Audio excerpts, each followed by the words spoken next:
Hello दोस्तों, आइए exam Hindi official में अपने थाउजेंड्स क्वेश्चन के सीरीज़ को आगे बढ़ाते हुए चलते हैं।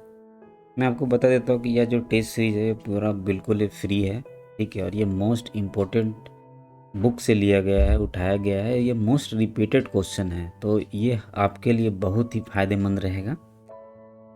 अगर नए हैं तो आप सब्सक्राइब कर लेंगे, और जो आप पहले से हैं वो लाइक कर देंगे। और इस टेस्ट सीरीज़ का फ्री में टेस्ट देने का मज़ा उठाएंगे। यहाँ पर आप दो तरीके से कर सकते हैं, जैसा कि हर वीडियो में मैं बताता हूँ। या तो पॉज करके आप इसको रिकॉलिंग कैपेसिटी बढ़ाइए, स्मरण शक्ति बढ़ेगी इससे आपकी, और एग्ज़ाम में आपको भूलने की समस्या अगर है तो वो ख़त्म हो जाएगी। दूसरी बात है कि इसको आप ऑनलाइनर की तरह यूज़ कर सकते हैं अगर आप सुन लेंगे तो। और तीसरा है, अगर आप ये दोनों काम करते हैं, नोट्स बना लेंगे, तो ये आपको लगभग लॉन्ग टाइम तक याद रहने की कैपेसिटी बढ़ जाएगी आपकी। तो आइए हम लोग चलते हैं 451 से। और इसके साथ ही एक बात और बताना चाहूँगा कि अगर इसका एक्सप्लेनेशन जो है, अगर चाहते हैं कि यह क्वेश्चन एक्सप्लेनेशन के साथ में आपको मिले, जिसमें कि जो है इसमें डिटेल में रहे, जैसे मान लीजिए मृतकों का टीला के बारे में है, हड़प्पा के बारे में है, तो इसमें एक्सप्लेनेशन में बहुत डिटेल से दिया गया है। तो हमारे जो यूट्यूब चैनल का नाम है, सेम नाम का वेबसाइट है, उसमें आप वहाँ पर जा सकते हैं। ये हर जगह खुल जाएगा, मोबाइल हो, लैपटॉप हो, कंप्यूटर हो, वहाँ पर जाके आप पढ़ सकते हैं और उसका पीडीएफ भी डाउनलोड कर सकते हैं। तो हम लोग आगे बढ़ते हुए चलते हैं 451 से। क्वेश्चन नंबर 451 है। यहाँ पर हम इसको ड्राइंग पेंसिल ले लेंगे। यहाँ हमारा पेंसिल थोड़ा नहीं आ पा रहा है क्या? हाँ, आ गया। तो निम्नलिखित हड़प्पा कालीन नगरों में कौन सा नगर मृतकों का टीला के रूप में विख्यात है?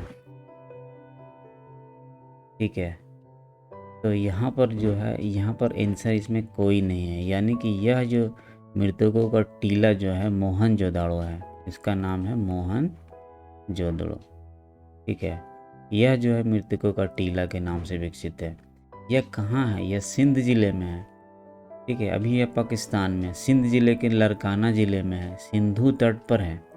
यहाँ पर जो ये नदी थी, ये सिंधु नदी थी। सिंधु नदी के किनारे ये मोहनजोदड़ो है। और इसकी खोज जो सबसे पहले की थी राखाल दास बनर्जी ने की थी। राखाल दास बनर्जी ने की थी, ठीक है। और यह 1922 में की थी, ठीक है। यहाँ पर एक सबसे इम्पोर्टेंट चीज़ दिखता है कि यहाँ सार्वजनिक विशाल स्नानागार है, जो कि 11 मीटर से भी ज़्यादा लंबा है, 7 मीटर चौड़ा है, 2.43 मीटर गहरा है। इसे जो है मार्शल ने बोला है तत्कालीन विश्व का एक आश्चर्यजनक निर्माण कहा है। यह क्वेश्चन रिपीटेड होता है और आता है, यह बहुत ही इंपॉर्टेंट क्वेश्चन है, इसको आप लोग नोट कर लेंगे, ठीक है।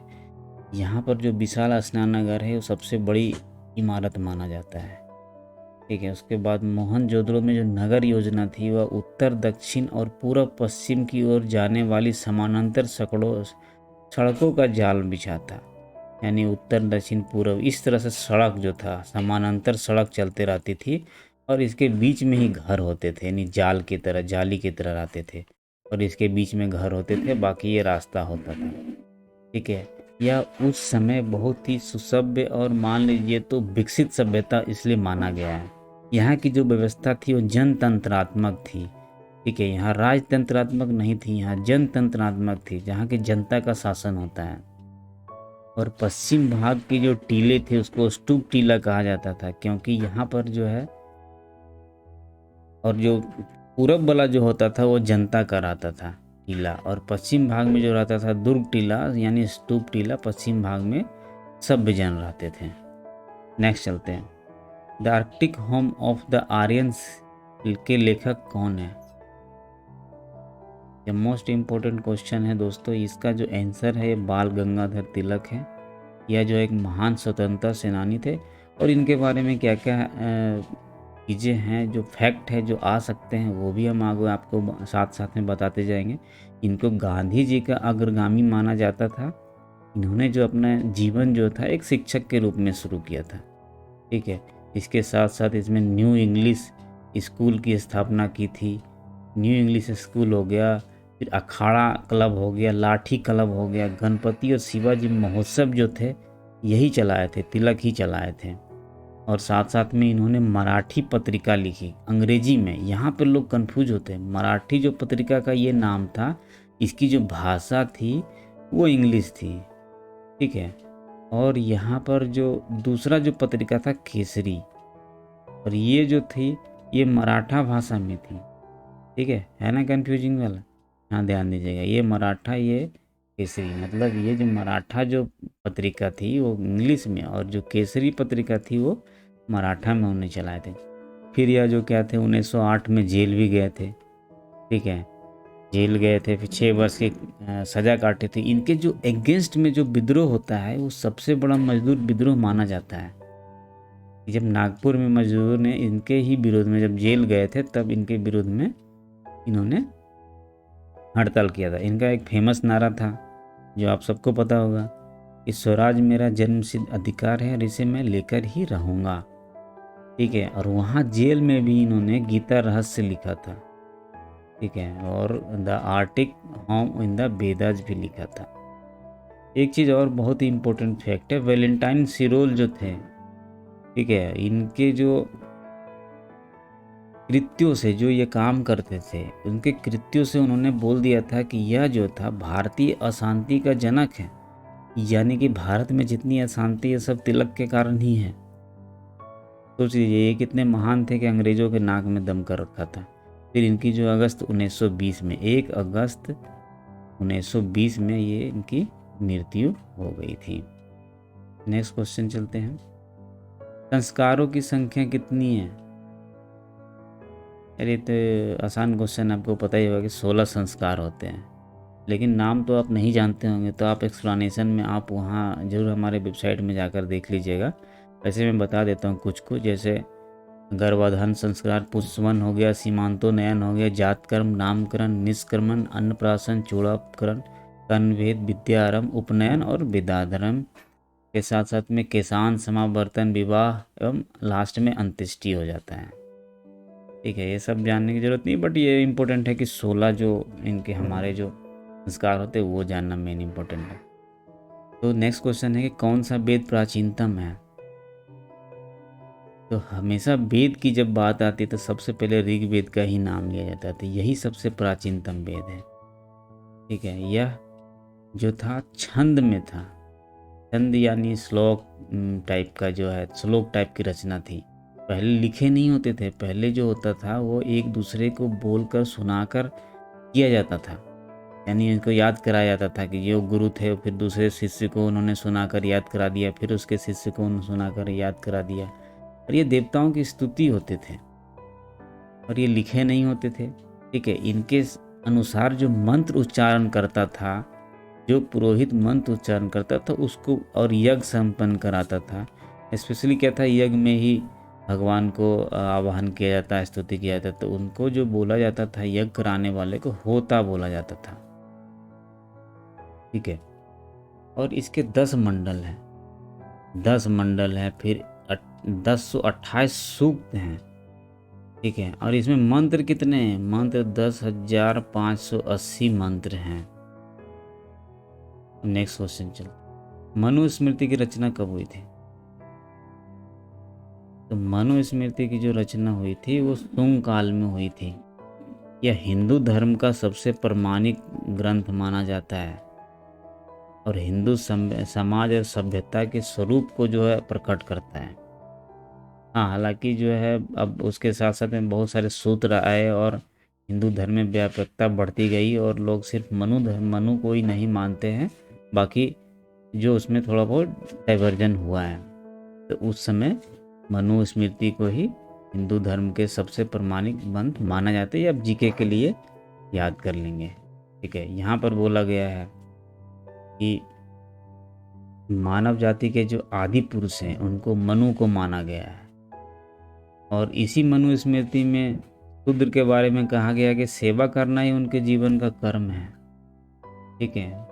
और ब्राह्मणों को उनके द्वारा दिए गए अन्न को न ग्रहण करने की बात की गई है, यानी कि बोला गया है कि आप शूद्र के अन्न को ब्राह्मण लोग ग्रहण नहीं करें। और इन्होंने स्त्रियों को भी, इसीलिए तो कंट्रोवर्सी में रहते हैं, स्त्रियों को वेद का अधिकार पढ़ने का नहीं है, उन्होंने बोला था मनुस्मृति में। इसीलिए इस पर विवाद बार बार आते हैं। ठीक है, नेक्स्ट क्वेश्चन चलते हैं। आर्यों ने भारत पर कब विजय प्राप्त की थी? तो आर्य ने थे ये 1500 ईसा पूर्व में। ईसा पूर्व मतलब बीसी यानी बिफोर क्राइस्ट, यानी ईसा मसीह के जन्म के पहले 1500 वर्ष पहले आर्यों ने भारत पर विजय। नेक्स्ट क्वेश्चन, निम्नलिखित में कौन सा एक ऋग्वेद में स्त्रियों के विषय में सही नहीं है? यानी कि इसमें जो आंसर हो जाएगा डी हो जाएगा। उनका विवाह यौवना आरंभ से पूर्व हो जाता था, यानी कि ये गलत है स्टेटमेंट, इसीलिए आंसर सही हो गया। उस समय जो थी स्त्रियों की दशा जो काफ़ी अच्छी थी। ठीक है, काफ़ी अच्छी थी। उस समय स्त्रियों का उपनयन संस्कार होता था, यानी कि जो शिक्षा प्राप्त कर सकती थी।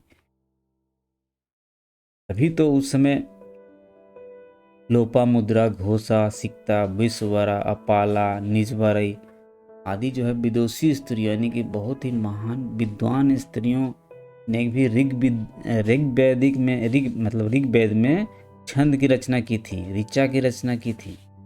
उसमें वे सभा और विद्वत में भाग लेती थी, यानी कि यज्ञ का अनुष्ठान करती थी, युद्ध में भाग लेती थी, सभा की कार्यवाही में भी करती थी। उसमें पुनर्विवाह भी कर सकते थे। बाद में उत्तर वैदिक काल में ये पुनर्विवाह बंद हो गया था, फिर बाद में बहुत ही आधुनिक काल में जाकर स्टार्ट हुआ। उस समय नियोग प्रथा थी। ठीक है, नियोग प्रथा थी। फिर बहुपति विवाह भी उस समय था।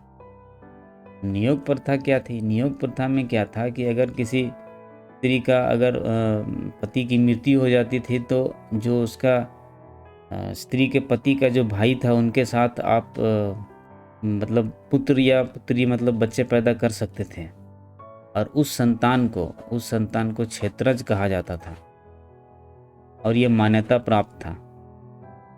ठीक है, अब इसमें वैदिक काल में बहुत सारे थे। उस समय जो स्त्री जीवन भर कुंवारी रहती थी उनको अमाजु कहा जाता था। ठीक है, उस समय सती प्रथा जो था, दहेज प्रथा, पर्दा प्रथा, ये सब नहीं था। उस समय केवल एक चीज नहीं था कि उनको संपत्ति का अधिकार नहीं मिलता था, यानी संपत्ति जो है उनके अधिकार नहीं मिलता था। नेक्स्ट क्वेश्चन, हम आपको बहुत कुछ इम्पोर्टेंट फैक्ट भी बताते जाएंगे जो आपको उस समय के इतिहास के बारे में जानकारी के रूप में रहेंगे, और ये सब क्वेश्चन के रूप में रहेंगे, सबसे क्वेश्चन आ सकता है। नेक्स्ट चलते हैं, जाति का लक्षण नहीं है। कौन सा ऐसा जो इसमें ऑप्शन है जिसमें जाति का लक्षण नहीं है? यानी कि साम्या, ये जाति के लक्षण से संबंधित ही नहीं है। यह शब्द अंतर्विवाह हो गया, इससे जाति का पता चलता है कि भाई एक अगर जाति का कोई पुरुष है दूसरे जाति के स्त्री। फिर श्रम विभाजन में भी जाति का लक्षण पता चलता है, आनुवांशिकता में भी चलता है कि कोई अगर पिता किसी जाति का है तो उसका पुत्र भी उसी जाति का पैदा होगा। ये जाति शब्द कहाँ से आए भाई? इन्होंने तो क्या किया था, यास्क ने सबसे पहले किया था। यास्क ने अपने ग्रंथ निरुक्त में जो है बताया था, कृष्ण जाति के बारे में उल्लेख किया था। ठीक है, उस समय तभी से जाति की उत्पत्ति के बारे में समझ में आता है। फिर ये यास्क जो था ये कब था? ये 3री शताब्दी ईसा पूर्व में, यानी कि 3 BC में था। नेक्स्ट क्वेश्चन चलते हैं, बंगाल का द्वैत शासन कब समाप्त हुआ था? यह जो हुआ था 1772 ईस्वी में हुआ था। अब द्वैत शासन का जनक किसको बोलते हैं? द्वैत शासन समाप्त कब हुआ था बंगाल में, लेकिन बनाया किसने थे? ये जो थे लियो कार्टिस थे। लियो कार्टिस जो थे इन्होंने ही सबसे पहले द्वैत शासन की शुरुआत, इनको ही फादर ऑफ ड्यूल डायरकी मतलब को बोला जा सकता है। इसकी शुरुआत जो हुई थी 1765 में हुई, बंगाल में हुई। नेक्स्ट क्वेश्चन चलते हैं, वर्ण संकर की संकल्पना सबसे पहली बार मिलती है, कहाँ मिलती है? तो धर्म सूत्रों में मिलती है। वर्ण संकर की बात धर्म सूत्रों में मिलती है। अब सूत्र का संकलन कब हुआ था? कि धर्म सूत्र के प्रणेता कौन है? ये सब क्वेश्चन उठता है माइंड में। अगर सिर्फ क्वेश्चन में एक अगर हम वर्ण संकर की संकल्पना करके आंसर पढ़ लेंगे तो शायद क्वेश्चन क्लियर नहीं होगा। लेकिन अगर हमको पता चलेगा कि वर्ण संकर की का संकलन कब हुआ था, उसके प्रणेता कौन थे, तो यह जो क्वेश्चन रहेगा वो मेमोरी में बहुत देर तक रहेगा। ठीक है, तो जो वर्ण संकर के प्रणेता थे, आपस्तंभ थे, उसको माना जाता है। धर्मसूत्र का फिर संकलन कब हुआ था? इस धर्मसूत्र का 500 ईसा पूर्व से लेकर 200 ईसा पूर्व के बीच में हुआ था। ठीक है, अब धर्मसूत्र में है क्या? इसमें क्या होता था कि राजनीतिक, सामाजिक और धार्मिक कर्तव्यों का उल्लेख है। धर्मसूत्र से क्या होता था, सामाजिक व्यवस्था के बारे में जानकारी मिलती थी, जैसे वर्णाश्रम हो गया, पुरुषार्थ हो गया, इस सब के बारे में जानकारी मिलती है। नेक्स्ट क्वेश्चन चलते हैं। ऋग्वेद में वर्णित 10 राजन युद्ध किस नदी के तट पर हुआ था? अब यह जो क्वेश्चन है ये कहानी का फॉर्म टाइप का है। 10 राजन युद्ध कहाँ हुआ था? इसका आंसर तो परुशनी है। अब देखिए इससे रिलेटेड क्या क्या फैक्ट है। भाई लड़ाई तो हुआ था, लेकिन किसके बीच में हुआ था? या थे एक तरफ थे भरत वंश, ठीक है, या फिर इसको त्रिशु वंश भी बोलते हैं, त्रित्सु वंश भी बोलते हैं। उसके बाद भरसेस, राजा सुदास के बीच में हुआ था। ठीक है, अब एक तरफ आर्य थे, एक तरफ नहीं, मतलब दोनों तरफ आर्य और अनार्य थे। यानी कि ये राजा सुदास के साथ में 10 राजा एक तरफ थे दान्य जन के, और एक तरफ ये थे भरत वंश के त्रिशुदंश राजा सुदास। ठीक है, तो ऐसे मान सकते हैं कि एक तरफ ये सुदास हो गए, एक तरफ 10 राज्य हो गए, 10 अन्य राजा हो गए। ठीक है, अब इसमें दोनों तरफ आर्य और अनार्य थे। अब 10 जन कौन कौन थे भाई? तो पुरु, यदु, यनु, द्रुहदु, त्रुतस, अलिन, भक्त, भलानस, बिसानी और शिव थे। ये नाम उतना इम्पोर्टेंट सिर्फ एक ही एग्जाम के लिए हो सकता है, वो है नेट। बाकी किसी के लिए ये नाम इम्पोर्टेंट नहीं है। इसका कारण क्या था? तो ये जो भरत वंश के सुदास जो थे, अपने मित्र ये थे भरत वंश के। ये सब क्वेश्चन पूछ सकता है कि ये किस वंश के थे? तो भरत वंश के थे। यह जो थे अपने पुरोहित विश्वामित्र को हटाकर उनकी जगह वशिष्ठ को नियुक्त करना था। यानी इन्होंने क्या किया, विश्वामित्र को हटा दिया। क्या हो गया फिर? लाया किसको इन्होंने? वशिष्ठ को लाया। ठीक है, तो वशिष्ठ तो इधर रह गए और विश्वामित्र चल गए इसके तरफ, तभी तो लड़ाई हुई। ये क्या किए, 10 राजा को इकट्ठा कर दिए और यहाँ भर से शुरू हो गया। लेकिन फिर भी क्या हुआ लास्ट में फिर ये सुदास ही विजयी हो गए, यानी कि ये फिर हार गए। अब इसका वर्णन ऋग्वेद में भी है जो कि बोला है, तो कहाँ पर है? तो इस 7वें मंडल में मिलता है। ठीक है, यह सब इम्पोर्टेंट फैक्ट है और बहुत ही इंटरेस्टिंग है, मज़ा आएगा अगर इस तरह से पढ़ाई करेंगे तो। नेक्स्ट क्वेश्चन चलते हैं। उत्तर वैदिक काल में किस वर्ण को शिक्षा का अधिकार नहीं था? ये जो थे शूद्र को। अभी तो हमने पढ़ाया था कुछ देर 2-3 क्वेश्चन पहले आया था कि ऋग्वेद में जो मनुस्मृति लिखी गई थी उसमें से ही शूद्र के अधिकार को छीन लिया गया था। अब शूद्र शब्द का कहाँ है उल्लेख? सबसे पहले कहाँ उल्लेख मिलता है? तो ऋग्वेद में ही मिलता है 10वें मंडल में, 10वें मंडल के पुरुष सूक्त में, पुरुष सूक्त मिलते हैं।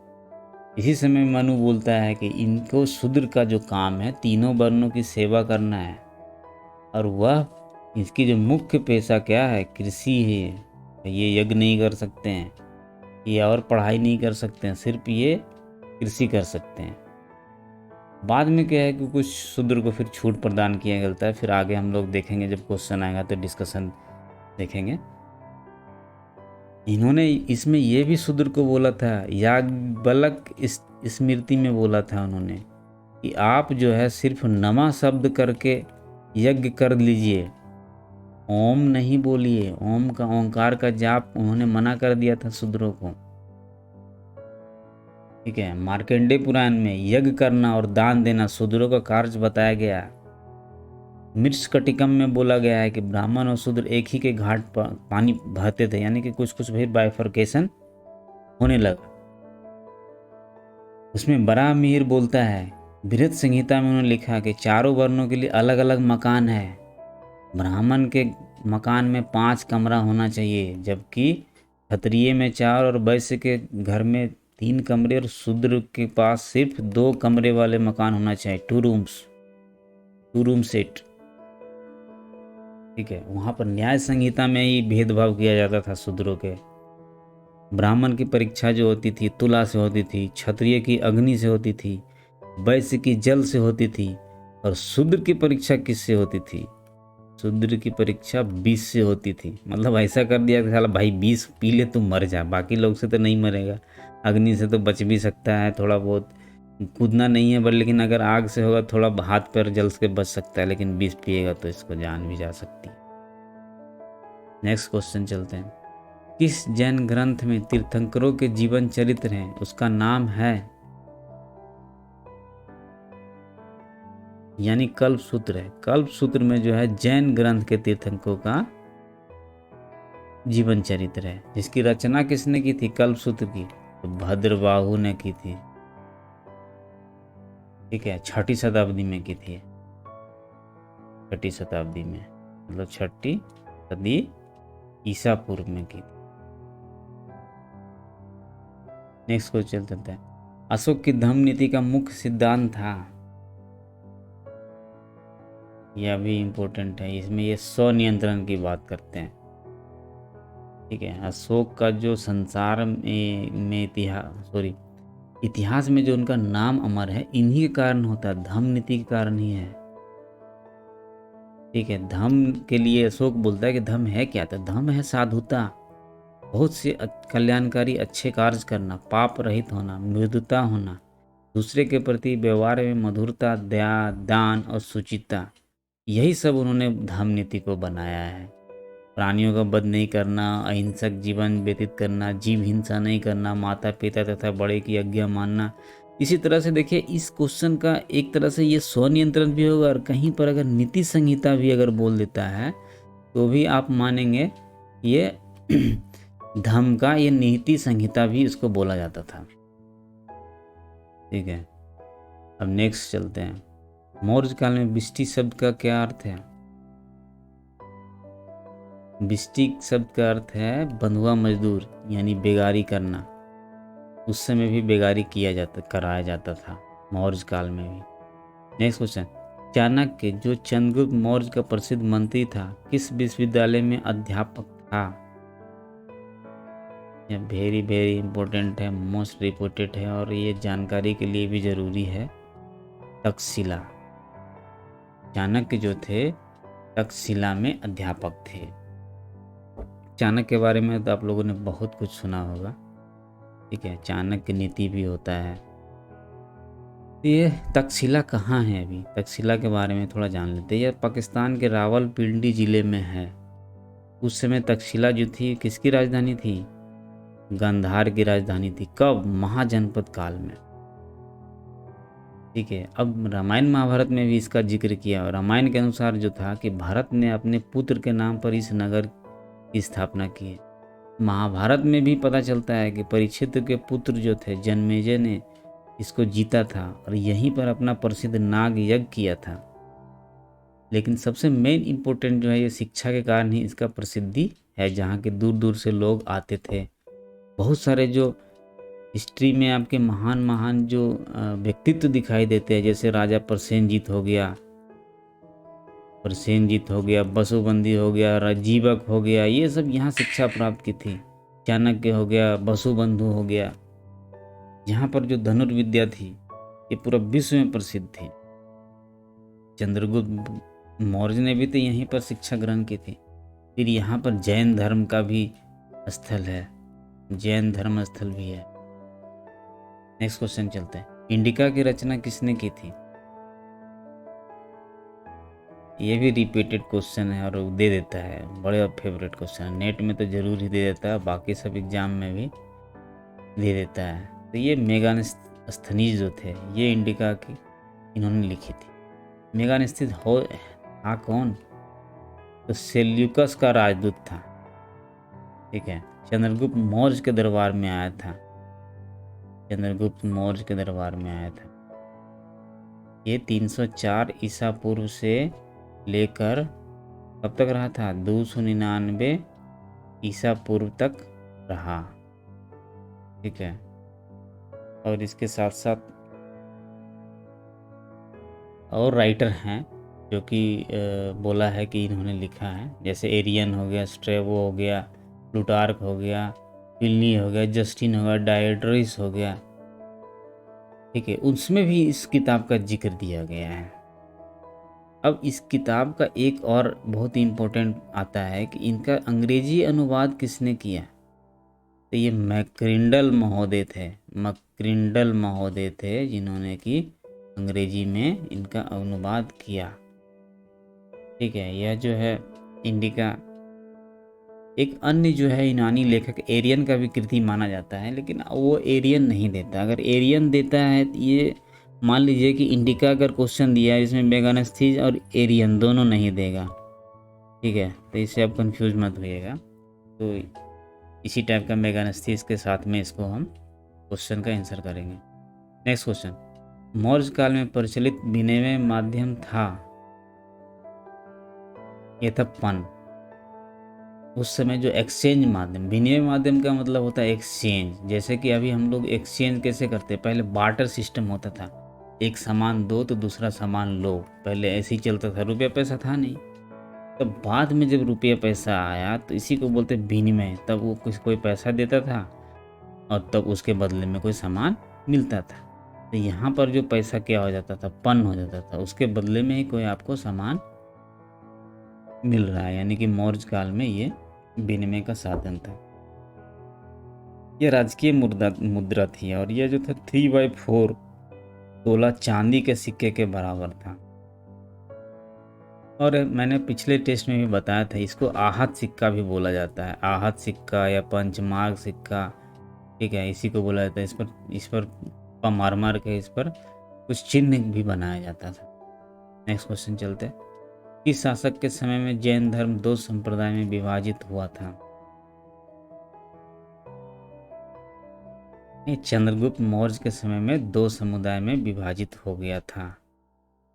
ठीक है, चंद्रगुप्त मौर्य कौन था? पता ही है कि धनानंद को परास्त करके नंद वंश की स्थापना की। तो उस समय हुआ क्या था कि ये 2 संप्रदाय में विभाजित हो गया? क्यों हुआ था? इसके पीछे एक इंटरेस्टिंग कहानी, पूरा कॉन्सेप्ट क्लियर कीजिए आप। ठीक है, यहाँ पर जब अकाल पड़ा था मगध क्षेत्र में, यहाँ ये मगध है, मगध में अकाल हो गया। जब अकाल हुआ तो उस समय जैन धर्म के जो प्रमुख जो थे भद्रबाहु थे। भद्रबाहु क्या हुआ? भाग कर, क्षमा कीजिएगा इसे पढ़ाने के लिए हम इसको भागने के लिए बोल रहे हैं, तो भाग कर जो चले गए, ये साउथ इंडिया में चले गए, दक्षिण भारत में कहे चले गए। और स्थूल भद्र जो थे अपने स्थल में रह गए। यानी याद करने के लिए भी बहुत अच्छा है यहाँ पर ये स्थूल भद्र जी जो थे वो वहीं रह गए, अपने स्थल में रह गए। तो स्थूल भद्र अपने स्थल में रह गए, भद्रबाहु दक्षिण भाग गए। आपको याद हो गया कि यानी कि ये मगध क्षेत्र में रह गए और इधर जो हो गए दक्षिण में चले गए। फिर जो चले रुके रहे, इन्होंने क्या? श्वेत वस्त्र धारण किया। ठीक है, और ये जो भद्रबाहु चले गए, ये उन्होंने बिना वस्त्र के रहना शुरू किया। ठीक है, ये श्वेतांबर कहला गए, श्वेतांबर कहला गए। और ये कहला गए बिना वस्त्र वाले दिगंबर कहला गए। ठीक है, इसको झुल्लक, एल्लक और निग्रंथ भी बोला जाता था। फिर ये बोलते थे कि श्वेतांबर भोजन को उन्होंने बोला कि भोजन कर सकते हैं, भोजन जो हमारे लिए आवश्यक है। ये बोला कि भोजन आवश्यक नहीं है, मतलब बिना खाए हम रह सकते हैं। ठीक है, तो इसमें जो था श्वेतांबर मत के जो अनुयायी थे, वो महावीर स्वामी का विवाह हुआ था इसमें और पुत्री भी उत्पन्न हुआ था। लेकिन दिगंबर जो थे वो अविवाहित ही रहे। ठीक है, ये पहले अविवाहित ही रहते थे, बोलते थे कि नहीं शादी नहीं करना है। ठीक है, देखिए यहाँ एक पॉइंट है कि महावीर स्वामी जो था कहाँ आ गए? श्वेतांबर में आ गए महावीर स्वामी। ठीक है, नेक्स्ट चलते हैं, निम्नलिखित में किसने मगध की राजधानी वैशाली को बनाया था? 470 में बी, शिशुनाग। शिशुनाग ने ही मगध की राजधानी वैशाली बनाया था। बाद में उदयन जो था वो पटना ले चले गए थे। जब उदयन आया तो ये पटना ले चले गए। नेक्स्ट क्वेश्चन चलते हैं। अशोक के किस अभिलेख में कलिंग युद्ध का वर्णन है? ये इतना बार रिपीटेड क्वेश्चन है कि आप कह नहीं सकते, ये बहुत बार रिपोर्टेड होते हैं। यह जो है 13वें शिलालेख में आता है। ये 8वें वर्ष में अपना राज अशोक ने ये उल्लिखित करवाया था, और जिसमें क्या था, कलिंग युद्ध का वर्णन है। इसमें 1 लाख से 1.5 लाख आदमी तक मारे गए थे, कई लोग बर्बाद हो गए थे, बहुत ज़्यादा मतलब जन धन की हानि हुई थी। तो उसी समय जो है अशोक ने क्या किया, अहिंसक हो गया, अहिंसा धर्म मतलब अपना लिया था, बौद्ध धर्म को अपना लिया था। नेक्स्ट क्वेश्चन चलते हैं। कारिकाल निम्नलिखित किस वंश से राजवंश थे? तो करिकाल जो थे ये चोल राजवंश से संबंधित थे, और कुछ इससे इम्पोर्टेंट चीज़ आप देख सकते। चोल की जो राजधानी थी, तटीय राजधानी पुहार थी। आधुनिक जो राजधानी कावेरीपत्तनम था। फिर ये कारिकाल जो क्यों फेमस है, ये किया हुआ था वेसनी, यानी एक वेसनी युद्ध है। वेसनी के युद्ध में सबसे ज़्यादा प्रसिद्धि मिली थी। ठीक है, इन्होंने क्या किया था, चेर तथा पांडव राज्य, जो चेर पांडे, हुआ क्या था कि यहाँ पर ये चोल थे। तो उस समय साउथ इंडियन में तो 3 स्टेट बहुत ही पावरफुल थे। तो ये जो चेर पांडव थे, इसके 11 राज्यों को उसने हरा दिया था वेसनी के युद्ध में। ठीक है, फिर एक है बहिपरदलाई का युद्ध, इसमें भी 9 राजा को इसने पराजित कर दिया था। ठीक है, साथ साथ में स्वात सुरों का ज्ञानी भी था, वैदिक धर्म का अनुयायी था। नेक्स्ट क्वेश्चन चलते हैं। सातवाहनों की राजकीय भाषा थी? तो ये प्राकृत भाषा थी उस समय, और लिपि जो थी वो ब्राह्मी लिपि थी। ठीक है, भाषा और लिपि थोड़ी अलग अलग होती है। जैसे कि हमारी जो भाषा अगर मान लें तो हिंदी है जो हम लोग बोलते हैं, लेकिन जो लिपि है हमारी देवनागरी है, यानी कि ये जो फॉन्ट लिखा हुआ है क ख तो या फिर ज क, ये देवनागरी लिपि है। ठीक है, तो उस समय जो था नरेश, सातवाहन नरेश जो था, वो हाल जो था, इसने ही गाथा सप्तशती की रचना की थी। ठीक है, गाथा सप्तशती भी थे, ये प्राकृत में ही था। फिर हाल के दरबार में जो था गुनाड एवं रवि वर्मन जैसे उच्च कोटि के विद्वान रहते थे। फिर गुनाड जो था, गुनाड जो लिखा वो बृहद कथा लिखा। यह जो था पैसाची प्राकृत में लिखा था। एक तो प्राकृत ये हो गया, पैसाची प्राकृत में लिखा था गुनाड ने बृहद कथा। तो इसको क्यों बोलते हैं 85 प्रतिशत, आप लोग हिस्ट्री में पढ़ेंगे, एंशिएंट हिस्ट्री में, क्योंकि इसके जो पद है ना, बहुत ज़्यादा पद थे, 1 लाख पद था, इसीलिए इसको 85 बोला गया था। ठीक है, जहाँ 1 लाख पद है वहाँ पर उसको 85 कहा गया, बहुत ज़्यादा पद थे। नेक्स्ट क्वेश्चन चलते हैं। सर्वप्रथम ब्राह्मणों को किसने भूमिदान किया था? यह भी इम्पोर्टेंट क्वेश्चन है। ये सातवाहन ने ही किया था। और इसको कुछ और भी बोला जाता है, इसको आंध्र जातीय भी बोला जाता है, आंध्र जातीय। ठीक है, या फिर आंध्र भृत्य। फिर इसको दक्षिणाधिपति भी बोला जाता है। मूल जहाँ इसका निवास स्थान था, ये महाराष्ट्र में था। ये लोग सातवाहन जो थे महाराष्ट्र से अपनी राजपाट चलाते थे। लास्ट क्वेश्चन पर आते हैं। गौतमीपुत्र सातकर्णी किसका राजा था?